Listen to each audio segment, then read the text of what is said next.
इसे डिनोट करते हैं मोल फ्रैक्शन आइस लिखा जाता है x, ठीक है। ये क्या है, प्रोनाउंसिएशन क्या है इसका, ठीक है। चलिए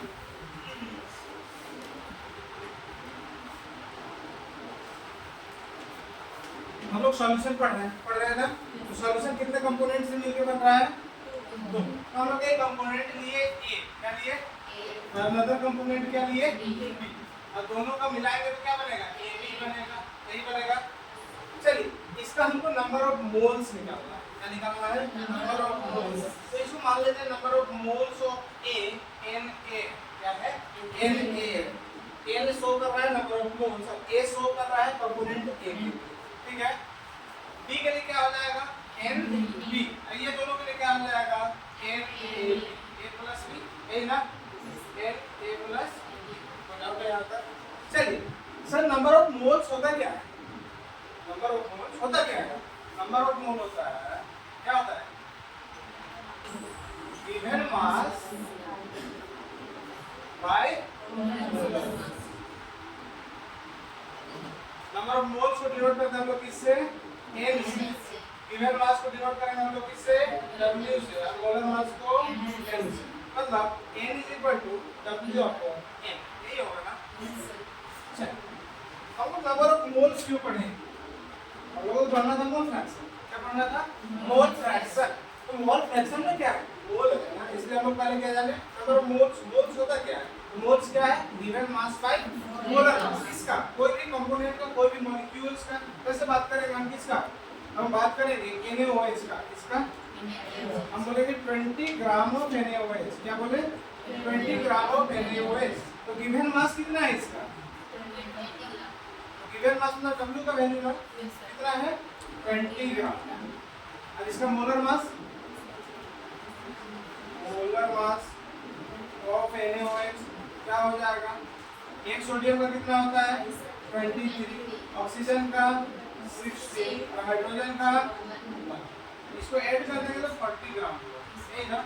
इसका हमको नंबर ऑफ मोल्स निकालना है, तो क्या हो जाएगा, गिवन मास कितना है 20 और मोलर मास कितना है 40, 2 × 2 4। तो इसका नंबर ऑफ मोल्स क्या है 1/2, या फिर इसको क्या लिख सकते हैं 0.5। नंबर ऑफ मोल्स निकाले सीख गए, इसको हटा दें हम। चलिए अब मोल फ्रैक्शन होता क्या है, फ्रैक्शन कहने से मतलब क्या पता चलता है, फ्रैक्शन कहने से मतलब पता क्या चल रहा है, तोड़ रहे होंगे। मतलब क्लास 10 में तो मैथ सबका ही था, अभी हो सकता नहीं होगा किसी का, मैथ था ना, आपको पढ़ते थे 3x² - 7x + 6 पढ़ते थे इस तरह का। बीच वाला टर्म को हम लोग क्या करते थे, तोड़ दीजिए, 7 को हम 8 बना देते थे, 16 बना देते थे, कुछ भी करते थे, लेकिन क्या रहता था, 7 ही आता, नहीं आता था। जैसे इसको तोड़ेंगे हम लोग 3x² - 9x + 2x + 6, ये ना टूटेगा, पता है कि नहीं, मैं क्लास में बता देंगे, ठीक है, ये कैसे टूटा, ठीक है, टूटेगा ऐसे ही, ठीक है। तो इसको तोड़ रहे हैं तो क्या में आ रहा है, -9x + 2x - 7x, मतलब अल्टीमेटली हम क्या ला रहे हैं, -7x ला रहे हैं, लेकिन क्या किया, इसको फैक्टराइज किए, क्या किए, फैक्टराइज किए, ठीक है। तो ये क्या आया, ये -7x आया। तो फिर जब भी हम किसी भी सॉल्यूशन को तोड़ेंगे तो सॉल्यूशन हम लोग मान के चलेंगे कितना है, 1 है, कितना है, 1 है। अब तोड़ेंगे, दोनों को जोड़ देंगे तो क्या होगा, 1 ही आना चाहिए। एक को तोड़ेंगे फिर सबको ला के जोड़ेंगे तो क्या होना चाहिए, 1 ही आना चाहिए। तो हम लोग क्या मान के चलते हैं, 1 मान के चलते हैं, कितना मान के चलते हैं, 1 मान के चलते हैं। तो होता क्या है, what is mole fraction, mole fraction is the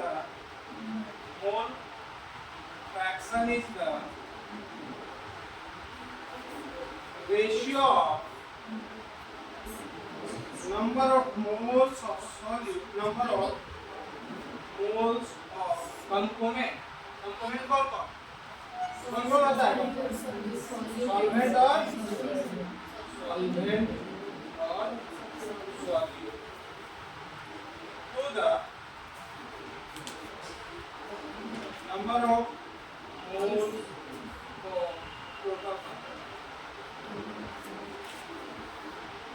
क्या बोले, mole fraction is the ratio of number of moles of component, यहाँ पे ध्यान देना, number of moles of component. क्या बोल रहे हैं, जैसे हमको लेना है क्या, इसका लेना है, ए कंपोनेंट का लेना है।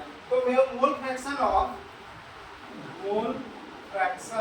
ऑफ कंपोनेंट ए इसे का निकाल रहे हैं हम। तो मोल फ्रैक्शन किसे डिनोट कर रहे हैं? काई से। किससे? काई से। और किसका निकाल रहे हैं? ए का निकाल रहे हैं। इसे किसे डिनोट करेंगे? काई ए से। ए का नंबर ऑफ मोल फ्रैक्शन कितना है? Na है। और टोटल कितना है? Na plus Nb। यही है। अगर हमको निकालना है मोल फ्रैक्शन ऑफ कंपोनेंट, क्या हो जाएगा? Nb होगा। और क्या हो जाएगा? Nb किसका निकाले उसको ऊपर और दोनों को मिला के नीचे Na प्लस Nb। डाउट है यहाँ तक? और हम एक बात बोले क्या कि दोनों को जब भी मिलाएंगे तो क्या होगा? 1 होगा, यही बताया ना। तो काई ए प्लस काई बी ऑलवेज क्या होगा? 1। इट मींस अगर काई ए निकालना है सिर्फ तो 1 माइनस काई बी होगा। 1 काई बी उधर चल गया तो माइनस में, काई बी निकालना है तो क्या होगा? 1 माइनस काई। ये याद है। ठीक है?